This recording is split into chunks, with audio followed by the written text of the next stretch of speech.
everyone, this is Coffee with Puppy. Coffee with Soul. This is where I kind of hang out with you guys and run the clock. And of course, you can catch me every Tuesday, Wednesday, and Thursday at 8:30 a.m. Over on our channel. And yeah, let's just say hi to people. I woke up a little bit late. Sorry about that. But yeah, let's say hi to Jalzan. What's up to you, dude? You get a point. What's up to Fallen? What's up to 4-Second Wolf? What's up to Coffee Fiend? What's up to Tato? First time chatting. Good to see you. Hello to you as well, Vesper, and all the other new folks that may be joining us. What's up to Drago? What's up to Menergy? What's up to Peter? What's up to Grid? Hello. Oh no, he's out of view. Hello. This is my show now. Ho ho. No, that's not it. All right, let's put. Actually, I was talking with D yesterday, and I was like, yeah, something hamburger. Referring to this guy. And she pointed out that she alternates. For a time, she alternates based on what she's craving. And so, but there are only two names that we kind of like settled on, which was either hamburger or taco. And I'm not even sure if she was talking about actual tacos, like, with a taco shell and the beef and yada yada yada. But I was thinking, but I think she's thinking taco as in octopus in Japan. That's what they call it, taco. Now you've learned something. So yeah, taco or hamburger. I don't know. I kind of like hamburger more because hamburgers are awesome, especially with 2 patties and like double the cheese and. Well, I can't say taco. Yeah, come on, Peter. I can't enunciate taco and taco. What's the difference?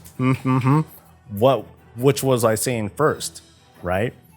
Unless I am talking about an octopus shell, then things get weird.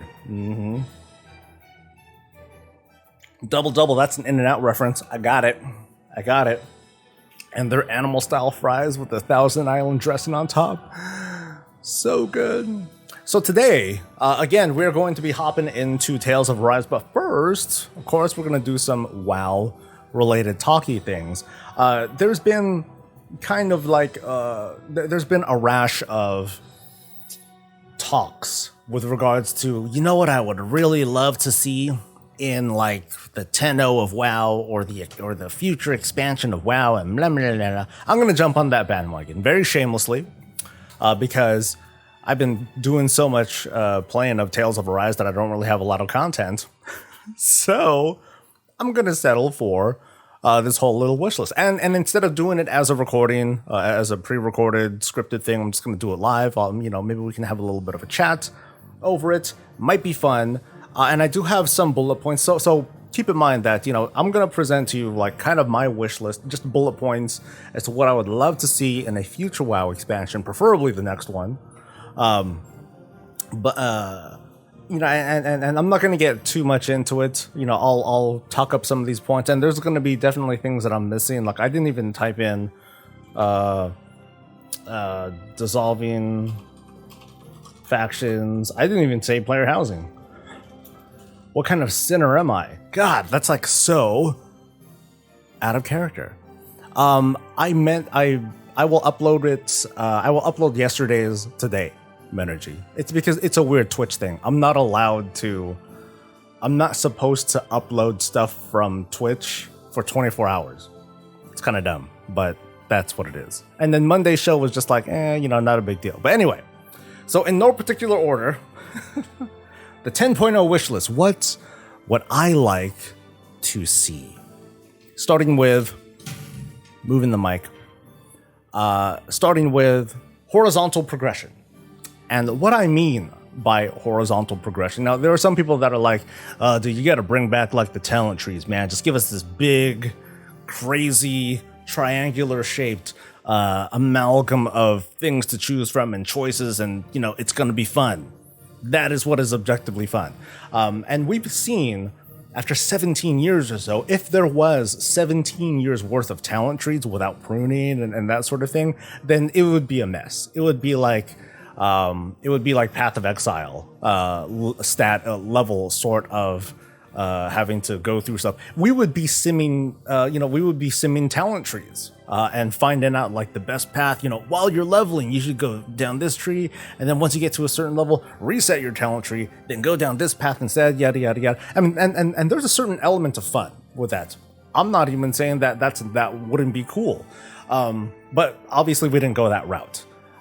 So where do we go from there? And my take is by having a horizontal sort of growth system, I think it would be better. So here's what I mean. So let's pretend we have the existing talent rows that we have right now. There's like 7 of them. There are 7 rows and 3 columns.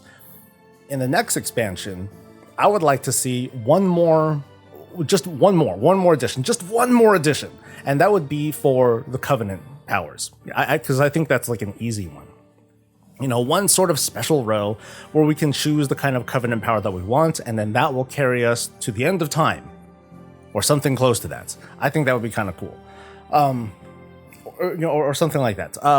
But another idea to have would be to add a column to, to the talent tree. So they would need to be redone because, well, I'll try to explain, and it's hard to because I know I'm just doing this by talking with you guys. So imagine there's just being more columns of like things that are from that expansion's era. So like there is going to be a new Shadowlands column where it includes like maybe a Covenant power. Maybe it'll include something that will happen to be like a really cool thing on a trinket or a set bonus or a domination shard or something like that. But you have all these little selections, but you're still making the same 7 or so choices.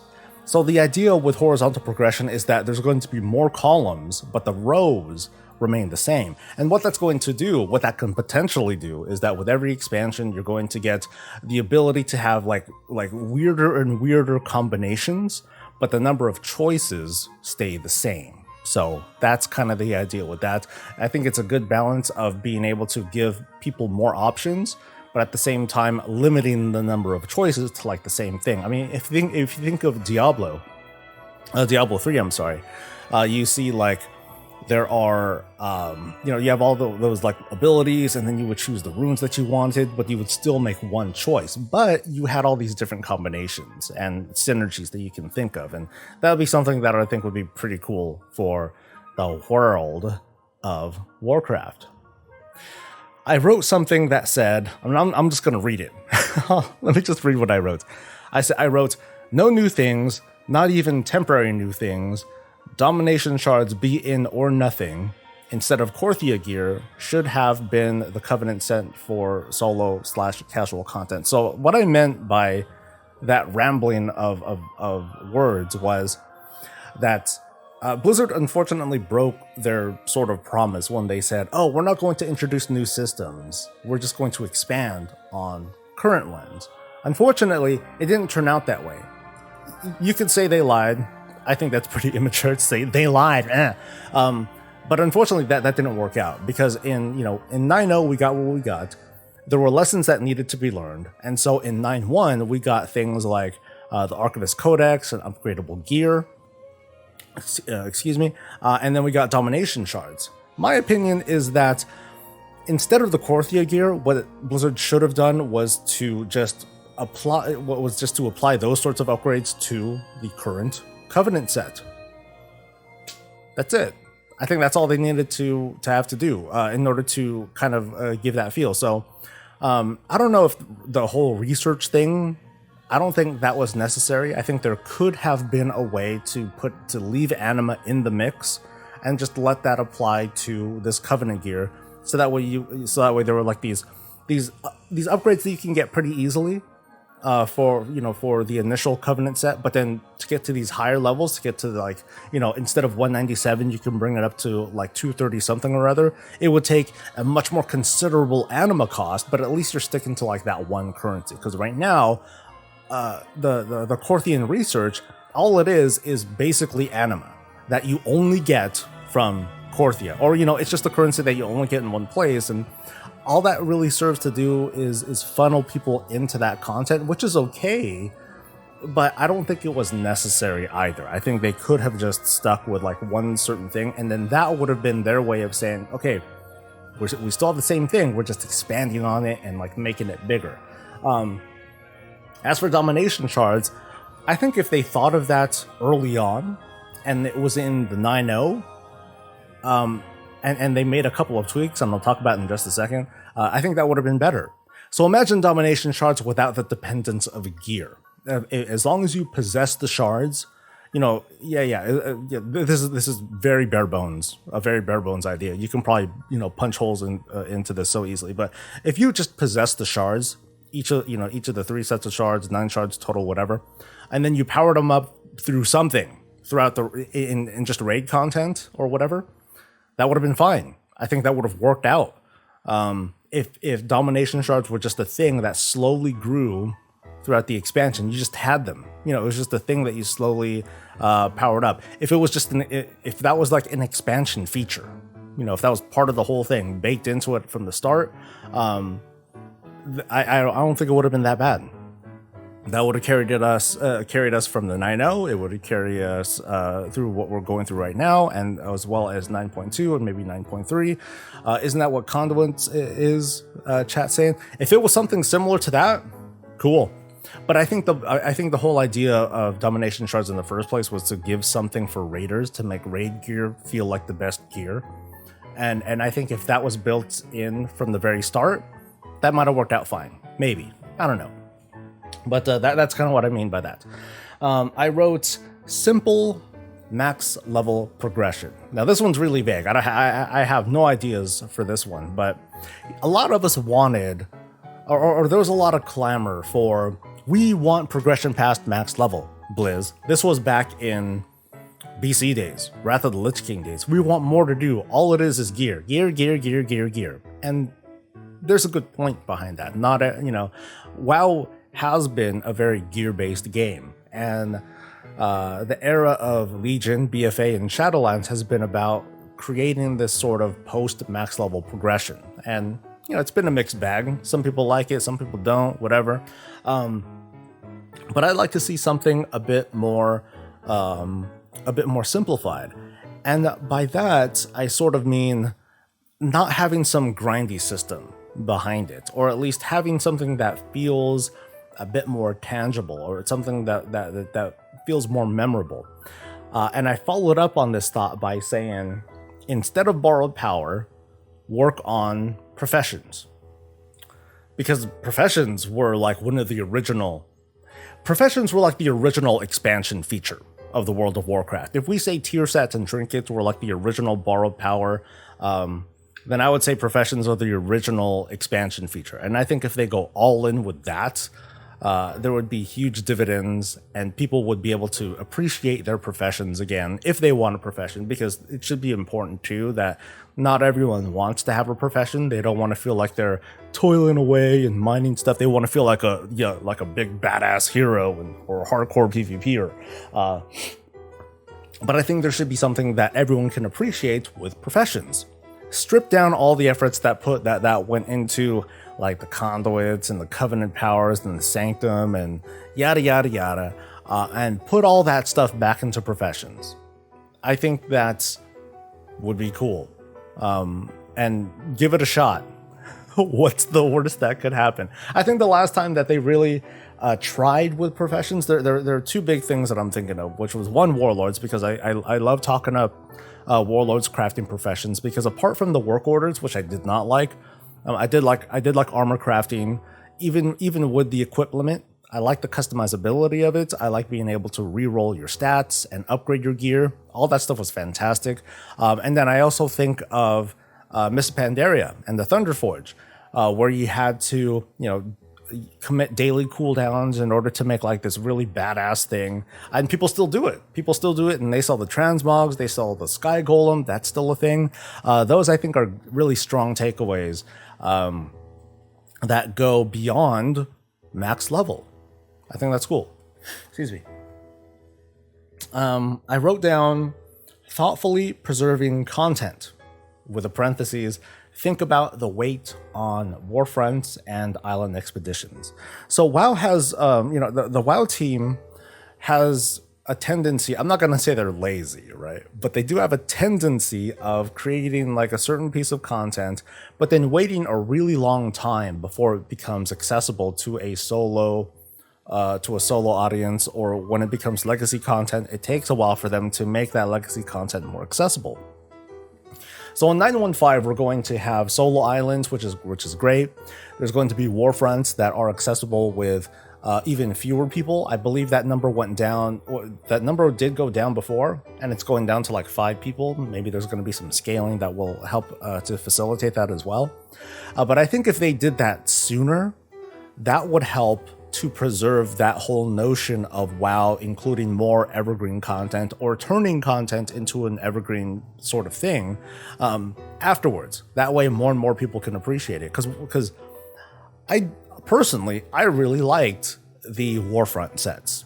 I thought those things looked hella dope. And you know, sometimes they're hard to get. For some people who joined into the expansion late, they still had a hard time getting that stuff. And so this is going to provide a little bit more access to people that just want to make a group and like go into that.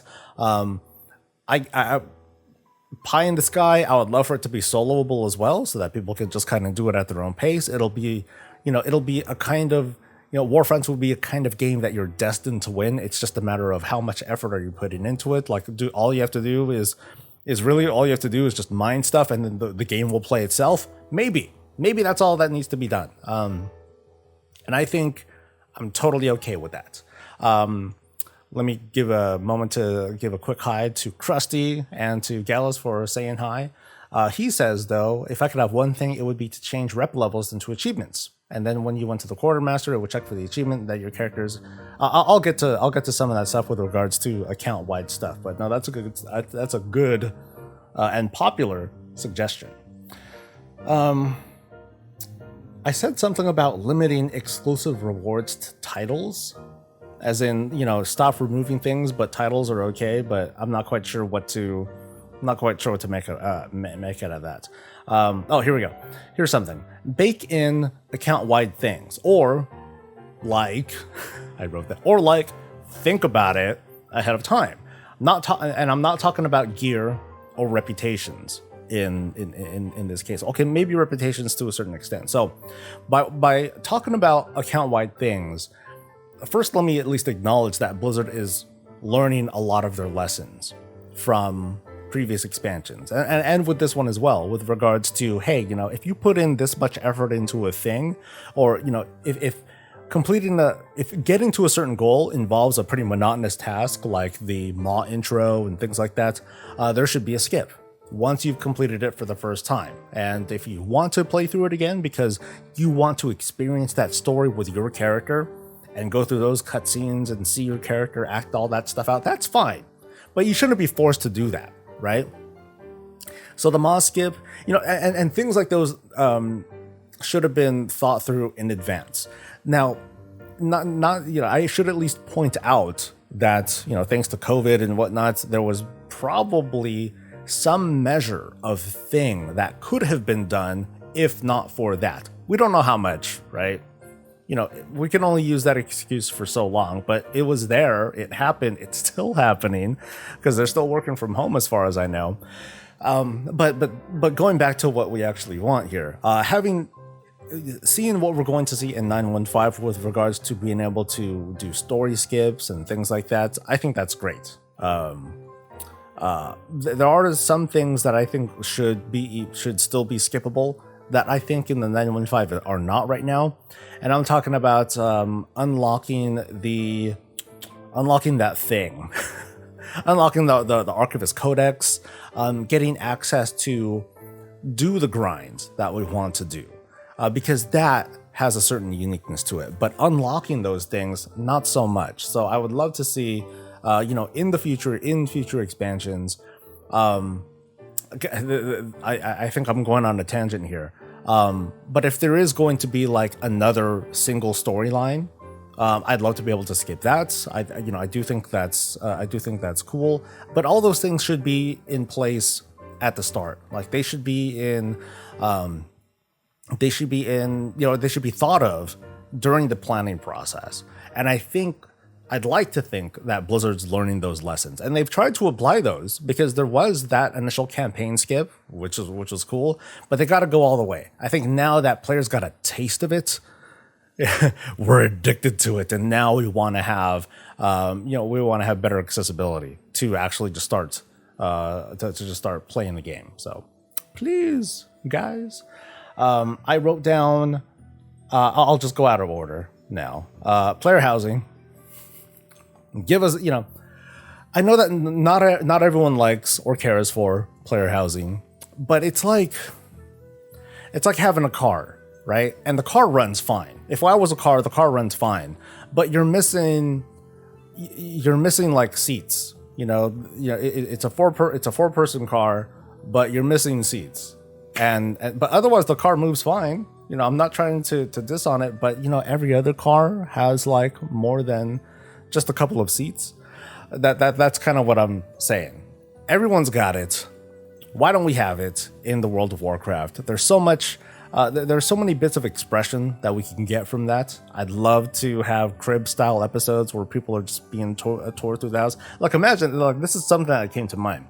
Like if WoW had pre-built houses, and it would be really awesome if there was like, okay, your house looks like this, and so there's some sort of setting or there's some sort of feature where there's like a preset camera that will like do like a virtual tour of your house, and it'll zoom in on like certain things, certain features that you chose, and it'll be like it's like a pre-made Cribs episode where it just kind of flies you into the house, and then it zooms in on a certain thing, like a head or a piece of armor, or someone that's just standing there. I think that'd be like pretty dope if they did something like that.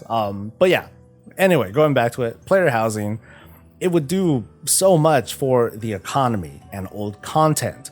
Again, the economy, because again, you don't need to really care about player housing to be involved with it, because there might be resources or recipes or things or just objects that you can place that could be like, the hell is this? I don't care about this, but it's worth a lot of money. Hell yeah. And so that would be awesome. It'd be so cool. It would add so much to the gameplay element. And I think that there's just I'm sorry for the folks that just love having their character become more powerful, but I think there's just way too much focus on player power as opposed to player expression. And it sounds hard to fathom because we're so used to it. We are so used to having the new feature, the new gimmick, the new gear and trinkets and set bonuses and talents and blah, blah, blah, blah, blah. Which is why I mentioned glyphs too. We need glyphs, man. Or at least some sort of system to facilitate being able to customize our abilities and powers and such with awesome effects. And we know that's possible because they went through with essences. They did essences with some awesome looking effects. All these cool little particle effects and crazy beams and little azurite colored powers and stuff like that. I'd love to see those sorts of efforts that did go into like Covenant abilities, which also look really cool. I'd love to see that go into like all the abilities.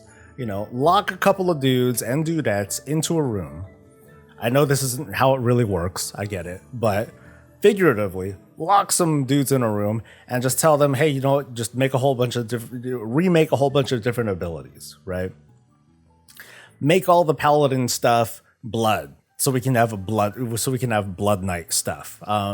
Make holy abilities have a tinge of gray, so they can have like this kind of like neutral priests or like a void elf priest sort of vibe to it. Now, of course, I say glyphs because that would make me a whole crap ton of money. But if there was just some sort of way so we can sort of reskin, I know Taliesin had said something about class skins, but something that's less intrusive, something that's entirely visual, no powers, no nothing, nothing that equates to player power, just visual representations of our characters. If we can change those things around, that'd be dope. That would be like super awesome. Like someone mentioned, throwing vines is a druid thing. Imagine if Wrath was. This is a stupid idea. I already know this is a stupid idea. Instead of throwing Wrath, there were just balls of mud. He's just chucking mud at dudes. I don't even know what that means, right? But if there was just ways to take our abilities, make them still act the same, but just have them visually be different, that'd be cool. That'd be really cool. Stepping it up a little bit would be like animations. Changing up the spell animations so that way it could feel more iconic and whatnot. And that actually might be what holds Blizzard back, because they'll be like, oh, you know, it'd be cool, you know, changing up these abilities. Oh, but then we gotta change the animations too. Oh, it's too much work. Let's not do it. Nah, dude, screw that. Just start small. Start small. Start simple. Because glyphs, that's what glyphs are now. Small, simple, but build on it. Because people buy glyphs. I will tell you this: 50 million gold later, people buy glyphs. And they will buy them if you make more stuff. I absolutely guarantee that. Now, not everyone's going to participate. Now, not everyone's going to do it. Some glyphs are better than others. Some are pretty janky compared to others. But if they really went all in with those visuals, as opposed to, you know, covenant abilities or you know, building these covenants and on all these other effects, if they grounded things and just focused on what our characters already have, oh, there'd be some awesome potential. I mentioned flight. Do flying right. I said, make it a quest line and add content layers to it. And let me try to make an example of it. Let's pretend in 10.0 we go to the Dragon Isles. Oh yes, we're going to visit the ancestral home of the proto-dragons and something.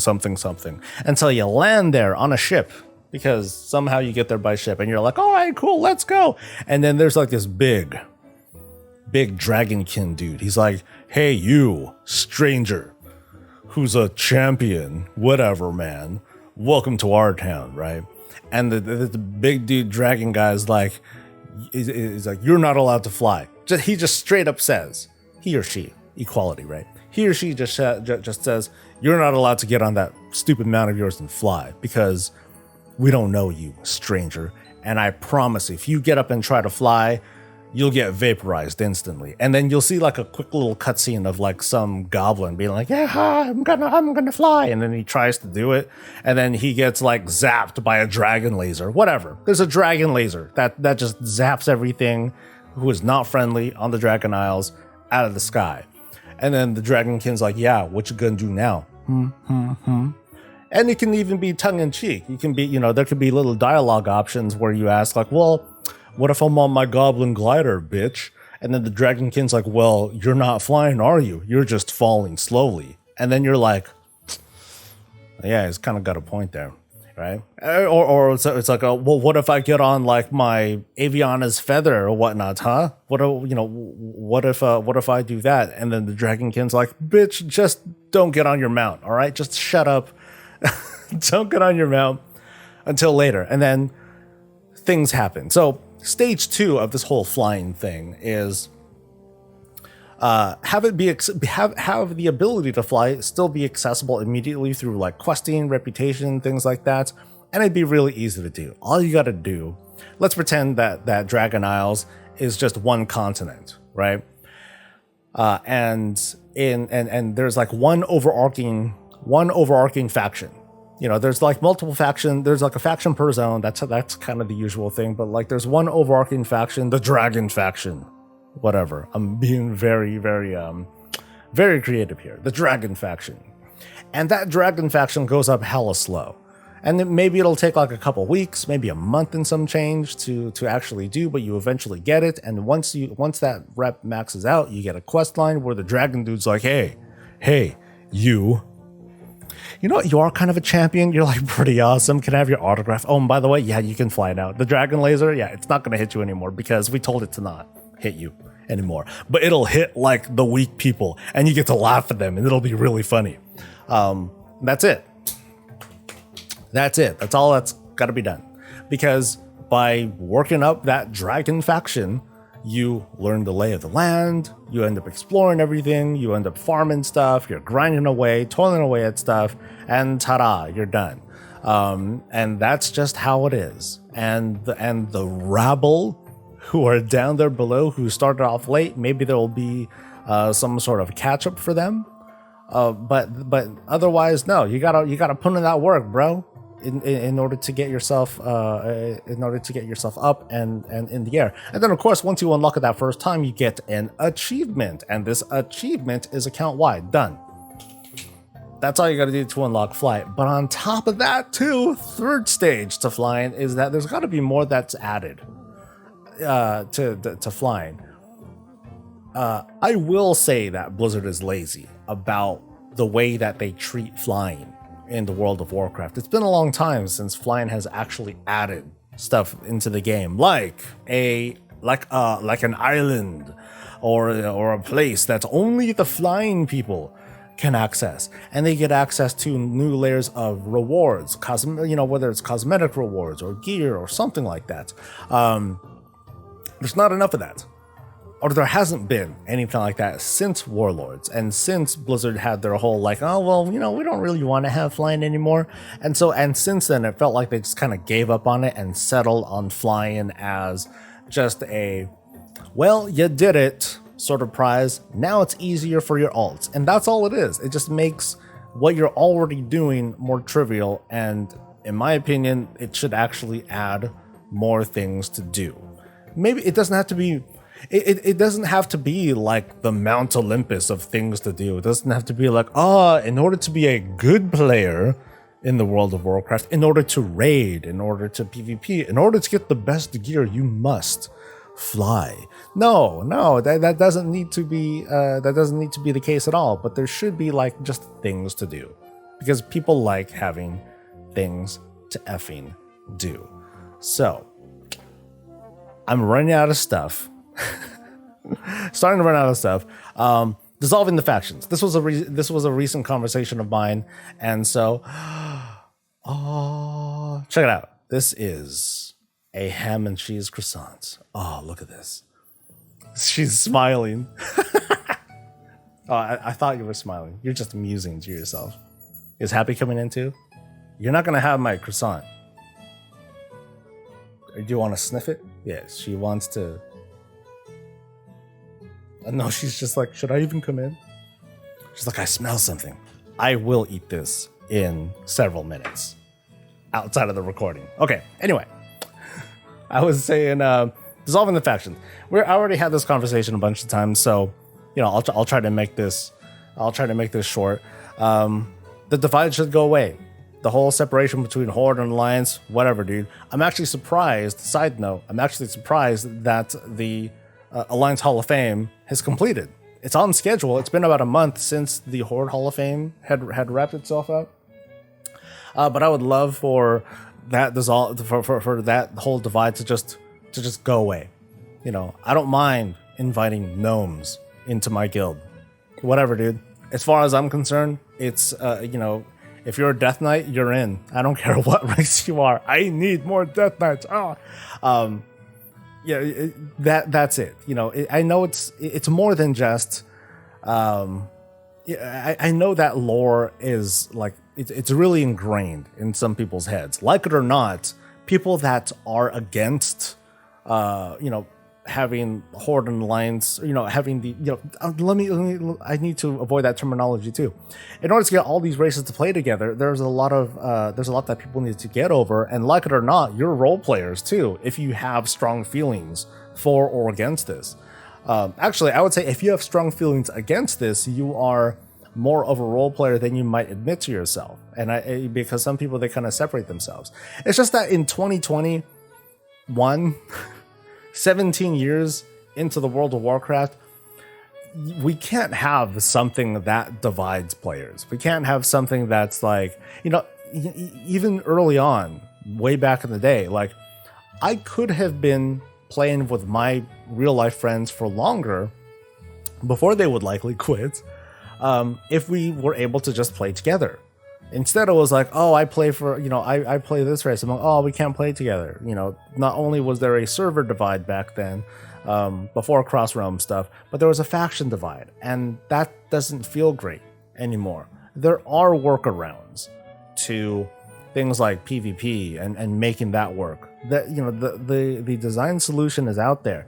People have thought up tons and tons of different ideas. I thought up a bunch of ideas, and they might all be crap, but there's a solution out there, and I refuse to believe that, you know, this would be the hill that Blizzard dies on, or that WoW dies on, if they continue to have the faction divide out of some sort of sense of pride or something like that. It's just not worth it. So let me move on to. I think I'm getting to like one of the last things. Short stories. They gotta do more of those, man. I love those short story expressions from you know, like those animations, the Shadowlands, you know, all the animations that they would do before the start of an expansion, but also other things like I know Denuser and other people, they've written a number of things like short stories that they just put out for free. You know, they just put those things out there. The 1,000 Years of War, the audio drama, that was incredible. I absolutely love that. I think that they should just budget their way into just doing regular things like that, but just release them in game. I don't care if it's just a book or an item that you pick up and then you just read through like several pages of stuff. I think that would be I think that would be awesome. I mean, I guess when they do their short stories, it's written in a certain way that it would be really weird to see it in game, because when it's in game, you know, you're kind of embedded into it. When it's written as a short story on a website, then you can at least pull back. You can go beyond that wall and then read it as an actual third person, and you can get into what people are thinking, things like that. It'd be a little bit harder if it was in game, but I would still love those sorts of things. I would still love more of those things like inside the game, so that we can, you know, kind of participate in the forwarding of story and whatnot. And then one more thing that I had was the pet battle dungeon conundrum. It sort of rhymes. So not necessarily talking about pet battle dungeons, but I'll talk about pet battle dungeons. They were a fun feature, right? That isn't for everybody. It's for people that care about pet battles and collecting pets and other such things. There was a round of several dungeons that were released. I think one of the last ones was in BFA. And Blizzard has been on record saying that they don't plan on having new ones in the near future because they just weren't very popular. So what if they weren't popular? Because clearly pet battling is a very niche sort of thing. Not everyone does it, but you know what? Not everyone does mythic raiding. Not everyone raids, period. Not everyone does arenas or raided battlegrounds and yada yada yada. Not everyone does everything. So I think Blizzard should settle with the fact that not all the activities that they present or spoon feed need to be adopted by like everybody. As long as, you know, just having more things to do, especially when it comes to it not being something to do with player power, I don't think that's a bad thing at the slightest. Now, I guess some would say that, you know, pet battling in that whole pet battle meta, there's a certain power, you know, there's like power progression to it. Maybe some of the pets in there are like super awesome and super required for like, you know, being the best battler out there. But ultimately, it's not super impactful, I don't think. And I think that they could just go ahead and throw in a bunch of stuff that might not be. I mean, they go through with like puzzles and crazy puzzles. And now we're getting some of these kind of evergreenish systems with. I think the favorite right now is definitely with island expeditions. The fact that we can solo them now just makes it into this sort of bona fide evergreen feature that anybody can hop into and be like, hey, you know what? I'm going to spend my day exploring these islands and killing hella stuff and getting this currency and buying some pretty things for myself. That's it. And you know, this is obviously, again, it's not a complete list. There's tons of things that I'm already thinking off the top of my head that you know, we could really get into, but I won't. That's going to be the list. And if you have any thoughts of yours to share, hey, feel free to share all that stuff in a comment below. Or if you're in the VOD, feel free to chime in. We'll chat about this a little bit afterwards. But otherwise, that's it for that. Stay safe, stay healthy, and stay breezy. And that's the thing. That's today's coffee episode. Woo! Dude, this is monstrous. Holy crap. How do I... Oh, it looks so good.